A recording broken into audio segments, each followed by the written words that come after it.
Dalawang akusado na tinaguri ang number 7 most wanted persons ng probinsya ng Camarines Sur at number 1 most wanted person ng bayan ng Pili, Camarines Sur, timbog sa Manhunt Charlie Operation ng Provincial Intelligence Unit at Pili Municipal Police Station sa Barangay Kasalugan, Paracali, Camarines Sur.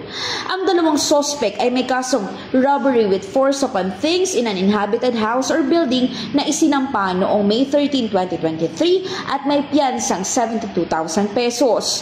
Dalawang baril na caliber 45 at 9mm pistol at tatlong motorsiklo na walang kaukulang dokumento ang nakumpiska sa mga suspetsyado na sina alias JR, 21 taong gulang, binata, at alias Kaloy, 60 taong gulang, may asawa at parehong taga-Pili, Camarines Sur.